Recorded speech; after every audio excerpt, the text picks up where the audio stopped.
Klein. And this is another episode of SEO is Dead and Otherwise. Ryan, how are you doing today? I'm doing pretty great. You know, I was just in Kansas City a week ago, Minneapolis this week, and they're all still not nearly as hot as they're in Florida. You know, I did a lot of traveling. This week myself. I came in. I was in Tennessee, Nashville for about 24 hours, and then came right back down for like a business meeting. So I'm a little tired from all this travel, but not as much as you are. Yeah. We don't have time to talk about the most horrific Uber experience I ever had in my life because we have much more important things to talk about today. Yeah, we actually have a really, really good episode planned today. So we have a really, really special guest coming on. His name is Matthew Woodward, and you've probably heard him before if you've been in digital marketing for any amount of time. I mean, he's kind of a known entity. You know, I don't really like to use the word like SEO celebrities, but they're sort of are when you're in the space for a long time. And it's just kind of known people that produce a lot of content and provide a lot of insight into the industry. And, you know, we have one on today. So everyone sit tight. It's going to be a great episode. What's up, Matt? He's over here with us. Hey, how you doing? Thanks for having me on. That's a pretty solid intro. I hope I do it justice. Yeah, oh no, absolutely. So, you know, I know that a lot of our listeners are super into SEO, so a lot are going to be like, "Wow, you guys got a legitimate guest for once. Really stand up, fellas. Men your word, finally." Well, I'm not sure everyone will agree with that, but that's all good. They can put it wherever. But so the ones that don't really know your background, your expertise, why don't you just kind of give everyone a little bit of rundown of your background?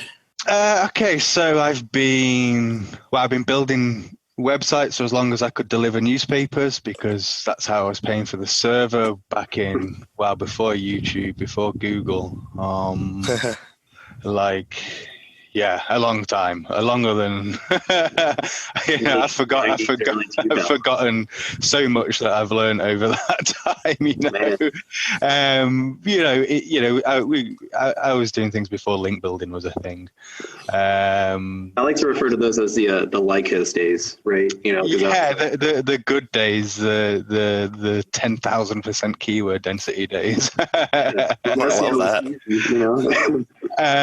But so I've seen it all over the years. Things have come and gone, and I've had good successes. I've had failures. I've had things that popped. I've had things that got penalized. I've done it all. So going from before I did things for myself full time, I was in the corporate world, and we all know that sucks. So I had great success with e-commerce, some big brands. Was able to learn a lot using other people's money, so that was cool. And eventually corporate world took the leap, and for the last 10 years or so, I've just been focused on growing my empire, learning, selling, resetting, starting a blank, and progressing through the ranks, so to speak. All right. So to our listeners out there, if you guys want to learn how to do it from the affiliate side up to just SEO in general, we're going to have some good tips in this podcast. Yeah, hopefully you're going to all be walking away with some things to implement. Yeah, one thing I want to say is I was definitely going pretty thoroughly into your website and your blogs and the different funnels you have on your website to kind of come up with some of these questions. And I'm like, I'm never going to have this much content to provide to people like in my life. It's massive. Yeah, actually, so cool. I was going through that stuff today, and I was looking at that on like your YouTube, and I was like thinking about just how much content that is, because like sometimes writing like one blog post a week for me is like kind of like pulling teeth, and I sort of like put it off. So I'm kind of wondering, because you have so much of it, and obviously you've accrued a lot over a matter of years like doing it, but like what's your content creation process like though? Do you like upload all, like do you front load it and do a bunch of it at one time, or you like space it out? Okay, so content's broken down into a couple of areas. At the moment, I'm working on more of a static SEO guide, which will take people from literally the question, what is SEO, all the way through to being able to build their first campaign. That's more evergreen content that should have some sticking time. Right now, all of the keyword research is done and published. All of the on-page stuff is done and published. And next week, I'm going to publish all the link building stuff. That's something we've been working on for, well, quite a while. But the blog was lacking that evergreen, start from fresh, and how to end up with results step by step sequence. The second type of content that I like to produce is some more of the more advanced and in-depth stuff. Things that's working now that might not necessarily work in the future, deep dives into SEO audits, case studies based on data, and really deep dive into the technical side of things. So the two types of content together should support each other and take people from SEO newbie but also appeal to the advanced SEO that have been doing it for a long time. Yeah, kind of a journey. Yeah, you're trying to take people on, which is great. Yeah, I'm trying to create an all-in-one learning resource. Yeah, that's fantastic. One thing I was going to say is that, Paul, I'm impressed that we have a list of questions, and that wasn't even a question that was on our list. So I guess that's going to be that kind of interview. For my own benefit, because I saw it and I was like, man, that's a lot. I was just impressed by it, and I was just curious. Yeah. I mean, a lot of the content is. Yeah, I'm always testing things, looking at things, playing with things. So a lot of it comes from that. A lot of it comes from just looking in forums and communities and what people are asking, what problems are people having at the moment. And that really is the foundation of it. How can I leverage my knowledge to help people's problems, really? That is the strategy. Yeah. Kind of like on a side note, so I'm going to mention this. This isn't a question either, but I will proceed with the question. I was actually reading Rand Fiskin's book, Lost and Founder. It's appropriate because he's like SEO dude, and I live in Seattle now, and felt like it was the right thing to do. And he said that when he was starting off, he wrote something like 4 or 5 times a week. And he said he didn't really even start getting any traction or organic traffic until he wrote somewhere like 2,000 blogs. Where did you start to see it? This 2,000 to me sounds like outrageous. And I don't know if that's just like a little too arduous, or it adds to the journey, or it's just a little exaggerated or not. I don't know. I mean, I was. I mean, if you want to call it luck, if you believe in that, the second month of the blog, it got 4,000 visitors, but from tiered link building videos, which was just a series of 6 videos. So I can't say it took me 2,000 posts with the Matthew Woodward blog, but. Again, it depends how you're doing it. If I'm building out a niche site, I'm certainly not writing 2,000 pages of content before I start seeing results. At most I've got 15 or 20 pages, and I'm looking for some kind of traction. And if I ain't hitting it, I ain't writing 1,980 more posts. Oh, really? No. Well, can you imagine if it was like 300, 400, 500 and still nothing was happening? Yeah, the amount of dedication. I might have been exaggerating, but it definitely sounded like it was hundreds and hundreds and hundreds before. There's no denying getting any, because my blog's a blog of passion. Let me tell you, the amount of resources that go into creating it versus the amount of profit that comes out of it is by far the worst performing web asset in my ear. By a long, long, long way. If I had investors, they'd tell me to shut it down. All right. So it takes a lot of effort to get things off the ground. Yeah. All right. So let's dive into some of these actual questions, right? This is what we don't want to throw too many of these at you without letting you. There are fun ones. Now they're not. Fun ones. Yeah. Okay. So I guess one of the first ones, right, is, you kind of have a couple of major funnels on your website. And so, some of it's around blogging, and the other is sort of how to make money online, which, I'm a big believer in when when you're an SEO, even if you're in-house for like a large company, you should be developing these skill sets, and like the long-term goal should be you should be able to support yourself like through your own ventures, kind of like what you've done. So I'm just wondering, based off your audience, you get more people that are just interested in like making traffic increase for their blogs, or they like want to dive in like headfirst into like affiliate marketing or making money online? Okay, so I've got a mix of people, and life started as an SEO blog. Well, it didn't even really start as an SEO blog. It had no plan, but mostly it went in the direction of SEO. I was just sharing my learnings and knowledge, and it spanned a few areas, but mostly focused on SEO. Why do those funnels exist, and why are they structured in the way that they are, is because I literally just ask my reader base, which subject categories do you enjoy most? Check all, apply, SEO, traffic generation, making money, blogging, conversion, social media, that kind of things.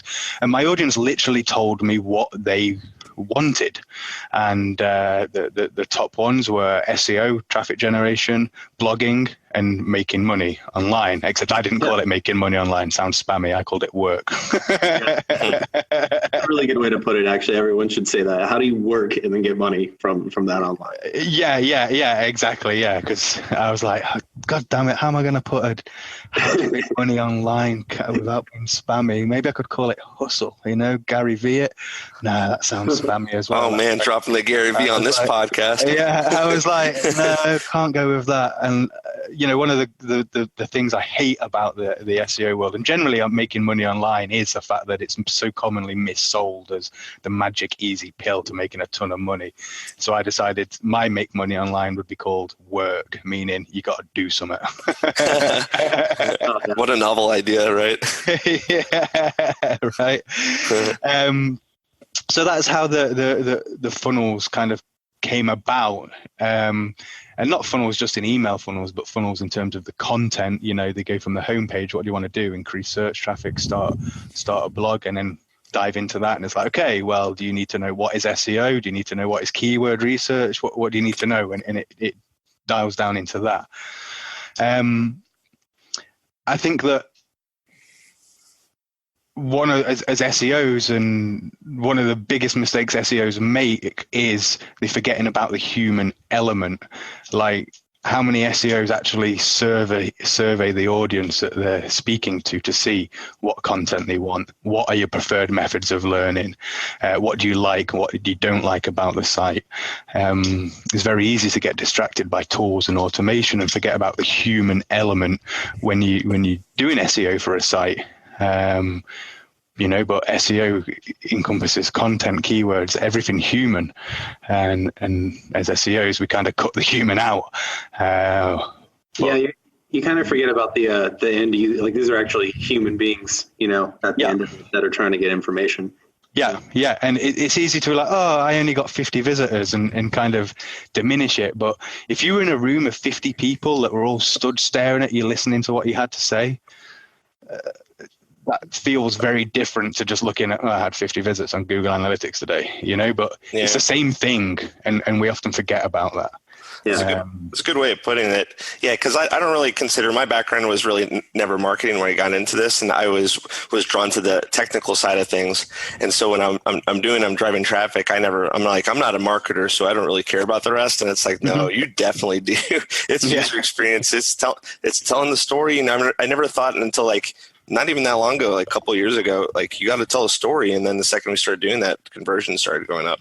Yeah. It's SEO's like the convergence of all things digital marketing. From code to copywriting to telling a story to everything. It's a combination of everything. And unfortunately, what gets left out of that far too much is the human. Yeah, and that's the best point that you made, really, is you don't see them, you can't put a face to it, so it's easy to like detach yourself from like a visitor who is a person. Yes, yeah, and as SEOs, we're particularly prone to that because we're so obsessed with data and tools and analysis and Oh yes. and all the rest of that. We're the wrong personality type, you know. Yeah, sometimes we are. So this is a question that I've definitely been excited about asking, and it has it kind of like goes back to a lot of things that Paul and I talk about in our podcast, and it's definitely focusing a little bit on Bing. So when Paul and I talk about traffic and search engines, we always just like skip right over it. We're talking about Bing, and people bring it up. We're like, don't even worry about it. Skip over it. Google. That's all there is. But on your website, you definitely put an emphasis on Bing. So that makes me take a step back, and I was like, okay, what's Matt know that I don't about what's happening in Bing? So I definitely would love to know your take on kind of it being an opportunity nowadays, whether it be organic or whether it be their paid options. Okay, I'm not going to tell you that you should focus on Bing over Google because you shouldn't. But sure. Bing is growing. Its market share is growing, and it has been growing consistently for the last 10 years.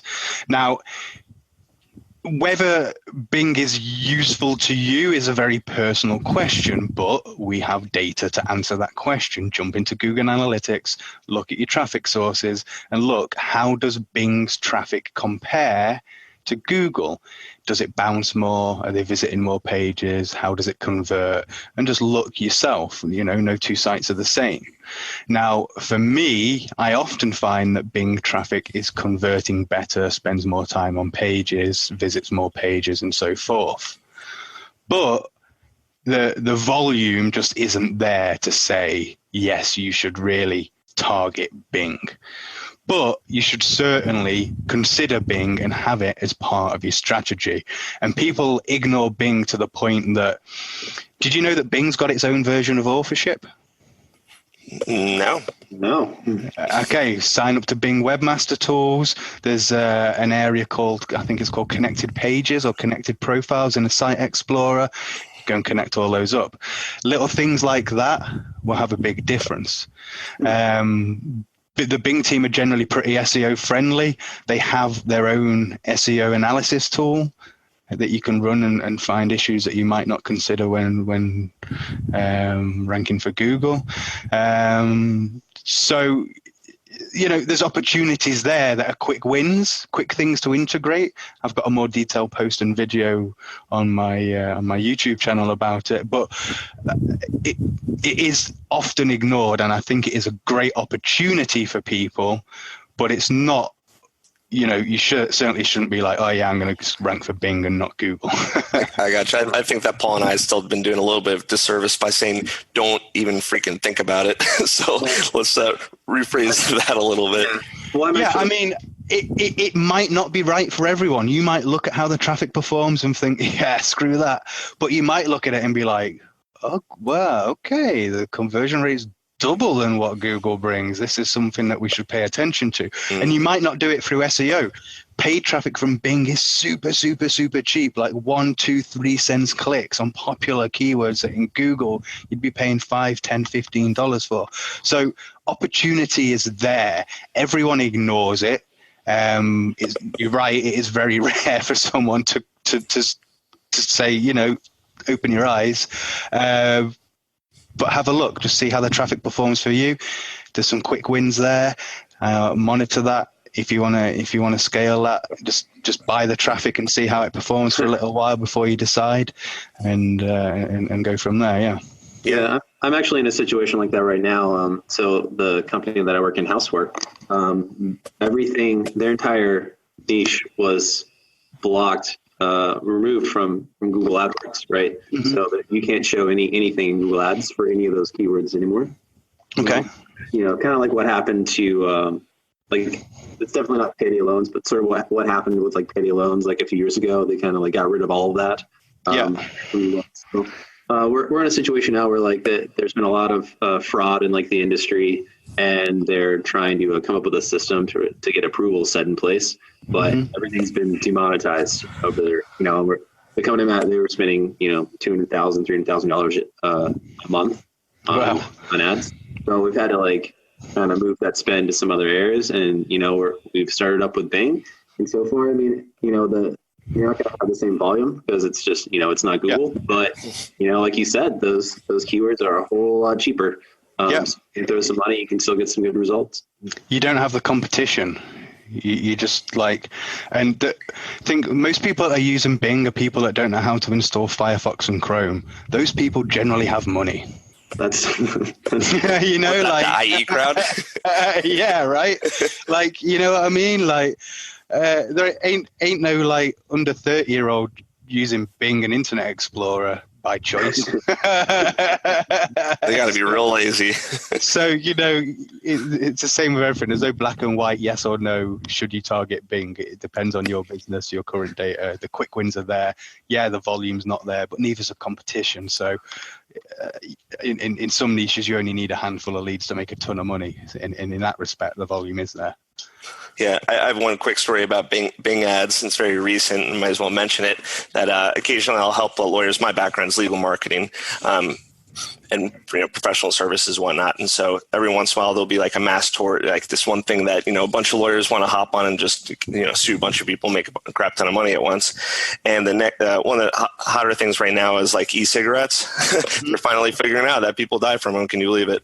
And vaping might be bad for your health. So, you try bidding on some of the brands on Google. And once you get past the e-cigarette, you're like, no, I'm not selling tobacco products. It's like a legal service. They're cool with that part. But you start bidding on like the brand names. They're like, absolutely not. You have to have like a reseller account. You have to be like approved to do it. So they just completely stonewall it on Google. You go over to Bing, some of these brand names, and same thing, you'll go through like the process, like e-cigarettes, whatever, and they say no, it's legal services, and then you'll say like I want to bet on the brand now, and they're like, okay, cool, go for it. So like, oh, okay, thank you, fine. A good opportunity for anyone listening. Yeah, the opportunity is there. Cure ads as well. Mm-hmm. Yeah. Okay, so this podcast being SEO is dead and other lies, right? Yeah. You hear all the time. But there's a lot of misconceptions and lies out there about SEO nowadays. What do you believe are some of like the most common ones? Oh, wow. How long we got? You guys got anything else booked after this? No, I got 4 hours are cleared. Why don't you give us two at the top? My biggest gripe has got to be white hat SEO and black hat SEO. Both of those, if you identify as a white hat SEO or a black hat SEO, let me tell you, you're an idiot. The reason you're an idiot is because the black hat, white hat thing is an argument of human ethics and morals, which is actually completely cannibalizing, and I'll explain why in a moment. Look, there's a Google search algorithm. It's a computer, and it's looking for certain metrics. All our job is as SEOs is to give it the metrics it wants.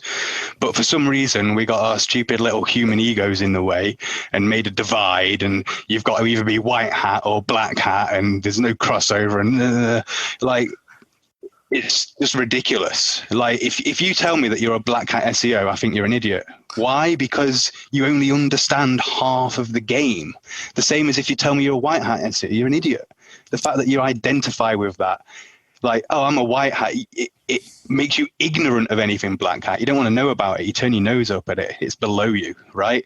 And if you identify as a black hat SEO, it's the other way around. White hat, I don't want to know about it. So it creates ignorance, which in turn stops you from growing and learning and all of that. So this is what's funny for me. White hat SEO traditionally, has come full circle. White hat link building. What even is that? Like, link building's against Google guidelines. What's white hat link building? There isn't. There isn't any white hat link building, right? There isn't. So, like, what are you even talking about? You're literally saying white hat, black hat when you say that. I couldn't agree more, honestly. Someone was asking this question the other day, and they were talking about buying links, and they were shocked that you could buy links and that it was wrong. And And I was like, I'm not really sure how that's any better than just spamming a bunch of people's inboxes and asking for a link. Okay, so let's talk about that. Let's talk about outreach, because that is the white hat link building tactic of choice, outreach. And anyone who's got the white hat on really gets on the moral high ground about this. I don't know how many outreach emails you guys send, but let me tell you, very rarely do they end in a free link placement. If I send outreach emails, I'm sending with the expectation I'm going to have to pay, right? Because that's how it works. Free guest posts now, or free anything to do with a link, is like rare. People know they have value. So white hat link building and outreach, in essence, is just buying links. That's all it is. Yeah. Buying links, and that's black hat as it goes. That's so that's why it's come full circle. White hat SEOs now are in essence buying links at scale while holding a nose up in the air like, "Ooh, I'm white hat." You're black hat with an inbox like that. It's an amazing point, considering it's like, do you want to just go to like this third party straight up buy links, you get the links, or do you want to hire someone in house, or you're paying a salary, which is essentially just paying for links in a roundabout way? And then that makes you feel better? That person's going to do the outreach, and they're going to be like, "Oh yeah, guest post with do follow links, $50. Oh yeah, you're doing it. So you're buying links at the end of it. That's what you're doing. Like, when did anyone free guest posts are just so few and far between now that it is what it is. In fact, black hats just buy links. With guest posting, not only have I got to buy the link, I've got to write the content. Oh, I know. It's endless. Yeah. Like that with more steps, It's just yeah. So, in the end, if you are on either side of the I'm a black hat SEO or I'm a white hat SEO fence, you're an idiot. You're creating a divide that only serves to stop your own learning and progress. Yeah. Second you build a link, it's by traditional labels, black hat. That's it. So stop arguing about it. Just give the algorithm what it wants. It's simple. That's it. I think, you got to experiment. You got to experiment with everything, see if it works. And if it works, keep doing it until you got to change. It's morally wrong because Google says so? I mean, that's kind of silly. Yeah, it's an algorithm. It's a computer algorithm looking for certain metrics. Who decided we're going to apply human morals and ethics to that? It's ridiculous. And even so, a link's a link. It's a link. Why are we arguing over that? It's not a slave trade.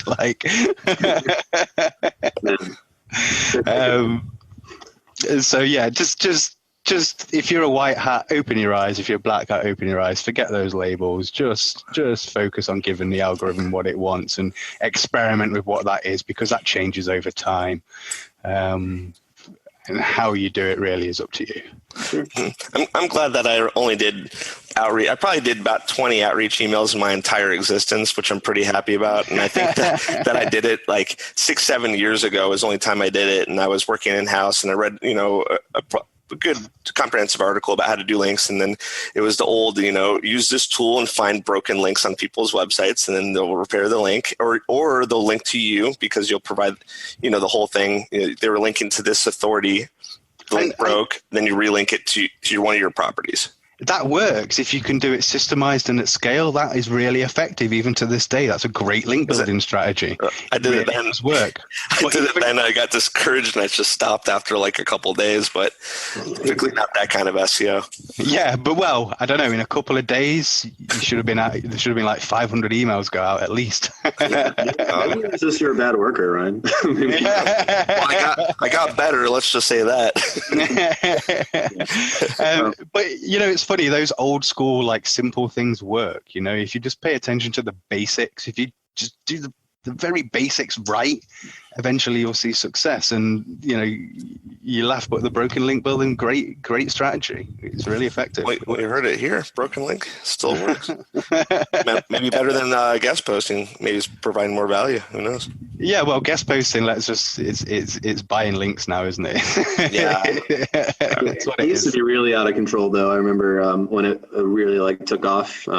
that's probably around like 2012, 2013. Mm-hmm. You were just getting links anywhere that would accept a free guest post, right? Like, it didn't really matter what you read. Oh, hey, it's a yoga blog. I sell car parts. That's fine. Throw a link on there. I'll write something for it. Yeah. Like, so ridiculous, like, yeah. And the trend at that time, people were creating Write For Us pages solely so that, like, as a strategy for them not to have to write their own content, They were like, sure. Yeah, that's what I would search that. We would search Write For Us. And, exactly. And bloggers knew that, and they knew if they didn't want to write their own content, they just need to create that page. So, that's why it why it exploded. The two things fed each other, and then bloggers were like, maybe we can make them pay to write our content. Brilliant. It was a brilliant idea. Yeah, I've been offered cash like on the agency website and like other stuff. I'm like, that's just a little too bizarre for me to even know who you're talking to. So do you want to do one more myth? Is there anything else top of mind? This is a good podcast to vent on. The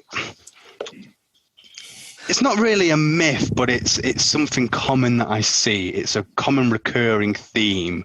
It's more, it's right. Tons of people come to my blog for SEO help, and they comment and they ask me to look at their sites and everything else. People never seem to put the effort into building a foundation that Google would love, or Google, or even humans love with their site. The overall quality of sites that I see and the content within them is just terrible in general. It's very rare that I see a site and I'm like, wow, great job, buddy. Like,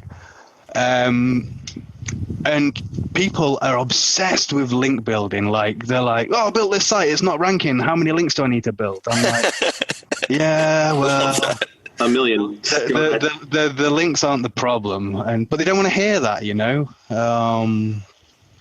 and that's evident when I send out broadcast emails. If I send a new link building strategy, everyone's like, the open rate's high, the click-through rate's high. If I send something about on-page or audit or anything that invokes the person that is responsible for it, the open and click-through rate dies. Like, people just don't care. So there's a definite issue in that I see people are wrongly obsessed with link building when they haven't built a foundation that Google loves, or even any intelligent human could love first. And I like to think of it like, if you were opening a store in the high street, a real store, and you had an opening day. On that opening day, it's likely you'd have all the shop fitted really nicely, the shelves right, all the products perfect, like everything lined up nice and neat, everything, all the milk would be together in one place, all the drinks would be in one place, all the vegetables would be, everything would be categorized and organized nicely. And you'd open a store and people would come in, find a set and buy.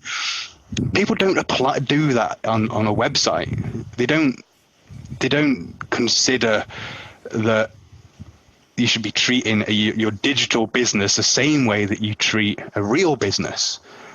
And the overall quality I just see is shocking, and that ties into the fact that I see so many bad foundations, so many bad sites with poor content, poor on-page SEO. And then from the other side, when I'm sending out emails to my list, I see that no one really wants to read that content.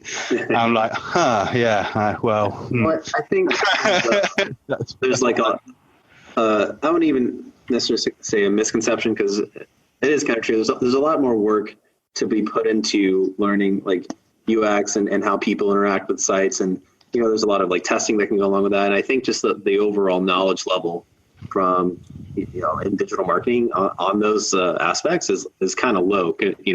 Like link building is like a pretty easy concept to understand, and for a small amount of money you can go and you can buy some links and you can feel like maybe it's going to make a change for you, right? But to really it's like buying a lotto ticket. But you really got to kind of put in some work, and you got to read things, and you kind of have to experiment. And you got to, it's work to do it. And at the end of the day, I think a lot of people just don't want to put that amount of work into it. Yeah. Yeah. Well, I guess we kind of touched on, that's why I call my how to make money section work. Otherwise Otherwise, it'd just be buy links. Yeah. Yeah, and link building. Look, there's no argument. Backlinks are the number one ranking factor. They are, but that is amplified 10 times when you've built a foundation that Google and humans love first. We did a case study in the health niche, and actually it's published on the blog, and we 14 times the search traffic in 8 months. That's taking it from a few thousand to 50,000 of qualified, highly qualified leads. And during that time, we only built 76 links, and we were competing with big brands, big brands. And we only built 76 links. But what we did was we upgraded all of the content, and we actually made it useful. So even though we only built 76 links, over the course of the campaign, it attracted 400. Now, if you did the math on how much it would have cost to go out and buy, create, or however it is that you like to go out and do it, to go and acquire those extra 320 links, it far outweighs the cost of upgrading the content. Yeah, and you're going to get way better links. You're going to get because links that aren't even possible to buy. Yeah, exactly. People are going to come to the page and they're going to link to it naturally, because no one likes linking to a lemon. Like, you know what I mean? Like, it's got to be link worthy, and people aren't putting that effort into the foundation. So, like, it's almost like having building that foundation is like having an amplifier for your SEO efforts. Absolutely, because yeah. one link suddenly ends up becoming 10 links. So traffic's only good if it converts, yeah, of course. So. Of course. So that's not really a myth, but one of those common things that I see. People are so obsessed with link building, they can't see the woods for the trees. You've got to build a foundation that Google loves and people love before anything else. And when you do that, your link building and all your other efforts will be amplified 10 times, and you'll end up spending so much less budget just by getting the foundations and the basics right before you run off and start worrying about link building. So if I can piggyback off your analogy you did not too long ago with the store that you're stocking all the shelves, and I've been guilty of this in the past. So the way I think we can maybe summarize this is, a lot of people don't want to stock the shelves because they're like, well, what's the point of doing all this until I get people in the store? So it's like, if I start seeing traffic come in, if I start seeing people walk in, I'll start stocking everything. And then you're sitting there in the place of the shelves are barren, but still there's no traffic. And then you're wondering what's going on. And it turns out that all those people found out that you didn't bother stocking your shelves, and that's why they're not coming.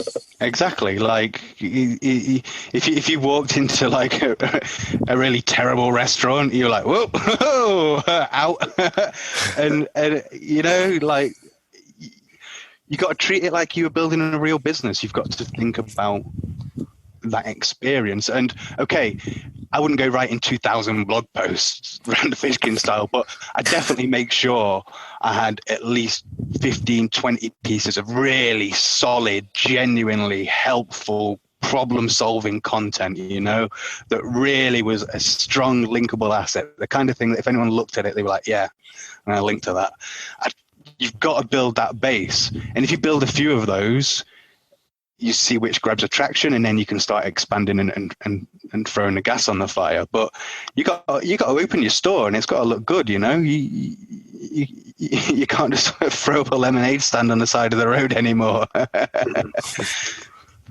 That's for the little kids. We're adults here. All right. Well, so that was a mess. I covered a lot. We went into no, we're good. As far as that goes. I might edit some of this part just for us to discuss. If you want to proceed with another couple of questions, or do you have whatever you want to hit me? Paul, you want to ask one more question? I got two that we can ask. We'll talk about the Ahrefs and Majestic. That's a pretty interesting topic. Okay. And then that one stuck out to me, so I want to throw it in here. Yeah. And then we'll end with what your suggestions would be niche-wide for affiliate for some opportunities. That sounds good. Yeah. Okay, hit me. Yeah. All right.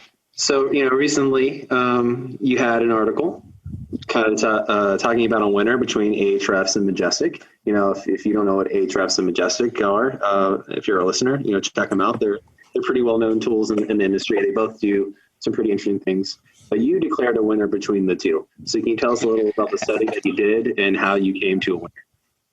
Okay, so this is a test I've repeated 2 or 3 times. And it started, I created a best backlink checkers test just to see who had the best database. I only ran it across 3 or 4 of my sites. There was like 5 backlink checkers. I published a post and Majestic took issue with it. They said that I was biased, my data set was small, blah, blah, blah, blah, blah, blah, blah, all the rest of it. And they were right. Everything that they said was right. I couldn't argue with it. So I decided to take the 2 winners of the test, Majestic and Ahrefs. And actually, it was funny. They said that I was biased that Ahrefs won, but actually the people that came last in the test had literally the week before given away thousands of dollars worth of prizes to my audience. And then I was like, so yeah, thanks for that, but you came last and I'm publishing. So it was funny that Majestic claimed bias because I literally had to have that conversation. That's hilarious. So then I decided, okay, yeah, they had points. So I took the 2 winners of the test, Ahrefs and Majestic. And Majestic published a Majestic Million. It's the million domains that they know the most about. It's what they consider the most popular million domains on the internet. And it tells you how many backlinks are tracking for each of those and other bits of data. So I took the Majestic Million. And then using a testing methodology created by Majestic, I then took the Ahrefs data for the million domains, compared them, and it turned out that Ahrefs knows significantly more about the Majestic Million than Majestic does. So you can imagine how that went when I published it. You got backlinks from both of them, right? Yeah, I got backlinks from a bunch of places. And, some selected words and Majestic. Some email backlinks of the email they sent you. All I did was they pointed out the flaws in my experiment. They were right, so I fixed it, reran the experiment, and they still lost. So but this time they lost on an undeniable scale. They should have just left it. So then I repeated the test, and it turns out Majestic have grown a little bit. They do now know a little bit more, but Ahrefs is still the clear winner.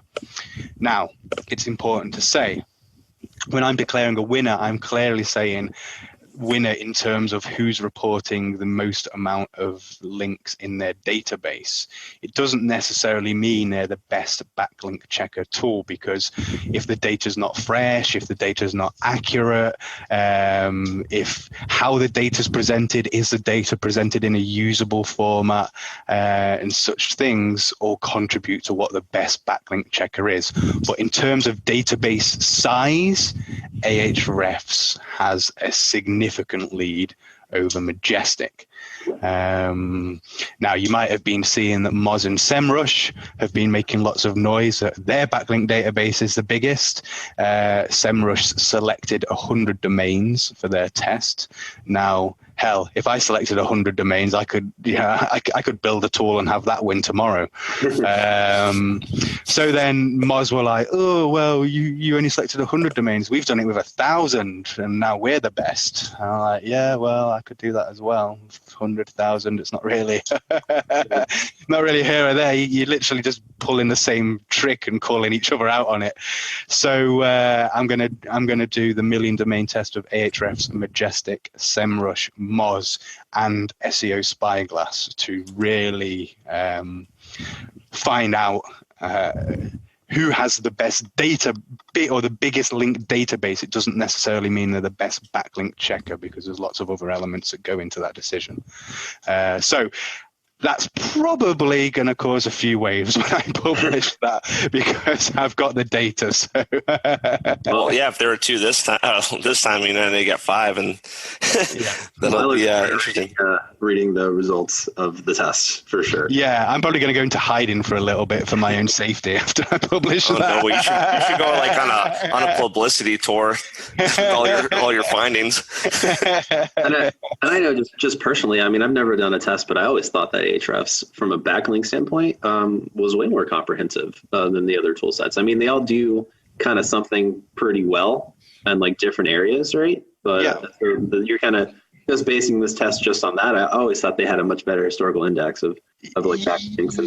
But Ahrefs, I'm finding that it's not exactly the freshest data. And when they're reporting it was last updated 2 days ago, I'm not seeing that that's the case. For example, if you compare like what they say on their front end versus an archive.org record, you can see that, okay, maybe you crawled it 2 days ago, but you haven't updated the database with the data you found yet. Like, so that crawl, or there's something, there's and it's telling me all the time, oh, this link's broken, and I go and look and it's not broken. And you can say, well, maybe the page was down at the time and whatnot, but it's happening at such frequency, at such volume that something's not working right. So yes, Ahrefs does have the biggest database based on my tests. It is the tool, if I only had the money to buy one tool, it is the tool I would buy to look up anything to do with backlinks and anything like that. But at the same time, there are other alternatives and that present data different ways, and sometimes it's just a thing of personal preference. Certainly all of the tools find the best backlinks. Just because Ahrefs finds all the backlinks, it might just find all the good ones, but then a million spammy ones that you don't even want anyway. So just because it finds the most, it doesn't mean it finds the most usable data. Yeah. Okay. All right. So we got it here. Ahrefs for now until further testing. Yeah. I can't wait. Yeah. I can't wait till Mazin is in the boxing arena. It'd be awesome. I'm really looking for that article. I'm going to have an alert for that one. Oh, I'm going to make them ring for doggy snuggies and they'll leave you alone. Oh boy. Here we go. Here's the passion. These are my people, man. I'm out in Seattle. They're going to make me look bad. Let's just say, we're going to have one more question, but I just want to say, I'm glad that we were able to discuss a variety of very interesting topics thus far. And we covered a lot of ground, SEO, a lot about link building, a lot about the ethics involved with SEO and labeling yourself things that are completely irrelevant, which is hilarious. And one thing that we definitely want to conclude with, because this is, a lot of the information you provide, and I don't think that we technically went into it too much, but, affiliate. And you do speaking, one of the places you just spoke at, Affiliate Summit. And, affiliate marketing is something that Paul and I don't really talk about a whole lot. So obviously we can have a little bit of your input. And as far as some of our listeners that are a little bit more in that field or looking to get in there, what are some interesting niches do you think someone that is looking to do some affiliate might find themselves having a little success in? Okay, so, sorry to correct you, but it was Affiliate World. Paul, you wrote it in here. And actually, rubbing the salt in the wound, I applied to speak at Affiliate Summit, and they denied me. So, Paul, you totally did that on purpose? Yeah. I'm reading it here, and it's like he's editing it as we're speaking right now. It makes a difference, right? Affiliate World's better anyways.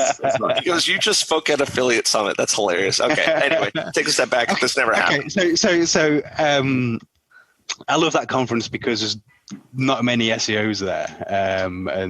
You speak to some dude that's sending 8 million emails a day, and you're like, wow. What, mind blowing to me, but then I tell him about outreach and stuff, and he's like, whoa, that's cool, so I really like that. You don't get those learnings from SEO conferences. It's why you don't see me at many SEO conferences, actually.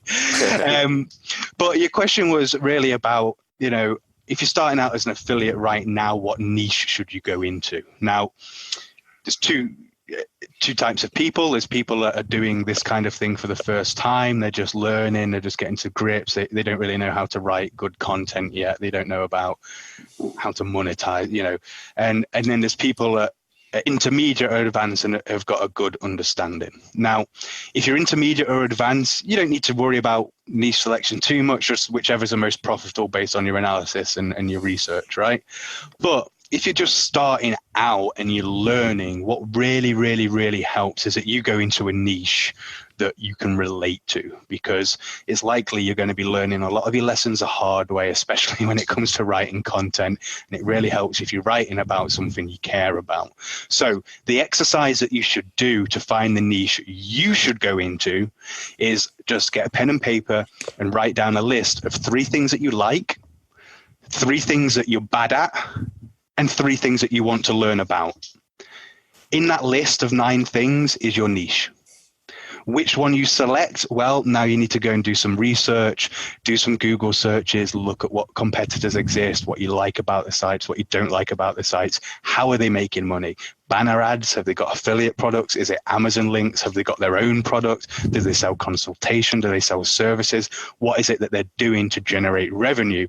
And just spend time researching each niche, going through it and making notes. And after a couple of days or so, you'll know which is the right niche for you. You'll feel it. You'll just know. And if you're just starting out, that's the process that I recommend you start from. You start from something personal rather than you start from an idea and a tool, if that makes sense.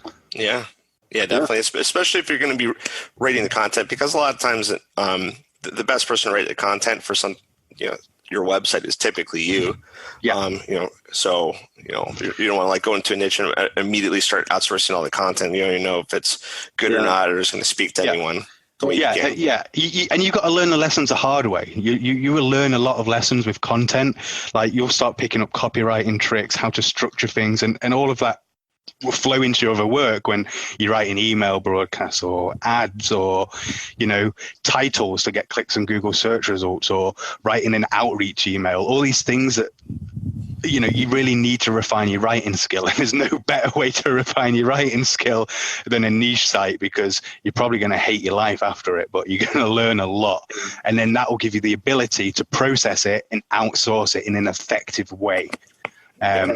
It's hard enough to come up with good stuff that's going to convert if you're interested in it, so if you're not, you're really setting yourself up for failure.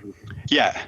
Whereas for me and experienced niche site builders, we don't care about that. It's systemized, it's processed. We've got a writer team, we've got a site building team, we've got a link building team, we've got a graphics team. It's just a conveyor belt. It's here's a keyword research, here's a topics, here's the questions we need to answer with that. These are the posts we're going to monetize. These posts we're going to use to attract links. And it's just a systemized conveyor belt of a process. So it doesn't I'm not banging my head against the wall writing about how to import sneakers from China. So you picked my niche.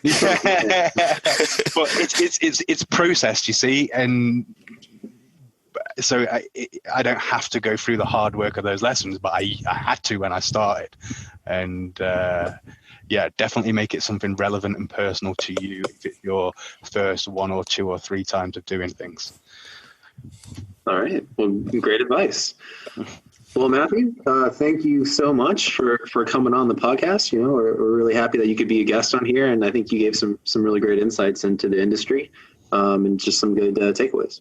No, thanks for having me. It's been great sharing it all. And, if anyone listening has any questions or anything, just get in touch with me. I'm generally pretty accessible, and I'll reply to any questions and comments or problems that you're having. Just let me know, and I'll be there to help you out. Absolutely no plugs whatsoever. I mean, you got like a guide you want people to check out that's like fresh off the press. You got any speaking engagements? Yeah, I can plug things. Look, all I want to do is connect people's problems to the solutions and help them build their search traffic. The best way to do that, hit my blog, matthewwoodward.co.uk. there's 3 categories on there: SEO, blogging, making money online. Pick your poison, and just follow through the tutorials. There's a ton of content. There's a ton of videos to work through. I'm accessible to answer your questions. If you don't like the idea of doing SEO yourself and you'd rather my team do the hard work for you, no problem. You can hit searchlogistics.com and submit an inquiry through there. In fact, there's a ton of, if you like case studies, you hit that site and you'll lose a couple of hours, because there's a ton of case studies on there for you to eat through. And the biggest plug for me is just go hit my testimonials page. You'll see that I've helped thousands of people have huge results, significant results, and that's my biggest plug. Really. Cool. I'll give you one last one. This occurred right before we actually hit record, and we were talking about your structure of your agency. And Search Logistics is 100% in-house. And I asked, you don't outsource even someone doing meticulous manual citation submissions, directory submissions? Well, you said no. Yeah, all of our site building and link building and everything else like that it's all under control. Yeah, it's all done by us. If I was going to have directory submissions done, well, I'd pass it on to a junior VA and have them do it. And if the process didn't exist to do it, I'd have them write the process to do it and do it. And then that process would be used to train future staff. But everything that we do is just processed top to bottom. So it really doesn't matter if you're inspecting opportunities for link building, or if you're writing content, or planning keyword research and site structure. Everything's just a systemized process that's easily taught and transferred to other people. So yeah, everything's better. Of course, everything's better done in-house. It's the Apple approach. Integrated hardware, software. If you've got control over everything, then and you fail, well, you know where the problem is. Yeah, that's a good point. It's very, very impressive in 2019. And Paul's like, Ryan, how do you always find a way to extend the end of a podcast by 5 minutes every single week? But I always find a way. You already know. You already know. I always ask that last question when you're about to say, thanks, everybody. And then it keeps going, just like I'm talking right now. But that's it. That's all I got.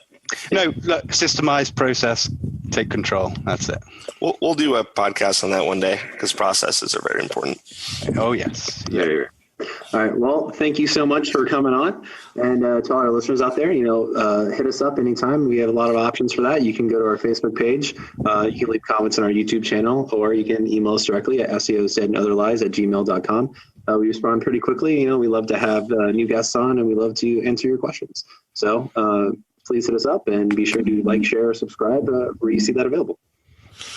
That was beautiful. You didn't even read that from a script or anything, right?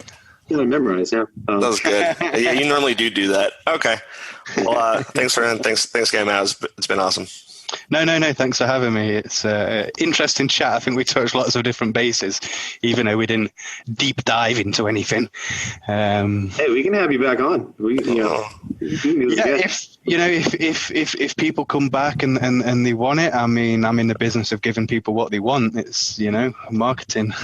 So even if you just collected questions or anything like that, or I don't know, whatever you want to do, I'm always happy to share experience where possible.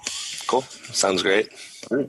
Well, thanks a lot. This has been another episode of SEO's Dead and Other Lies. I'm Paul. Paul Warren. I'm Ryan Klein. That's Paul Warren. Right. So long. Till next week. Bye. Bye. Ciao, guys.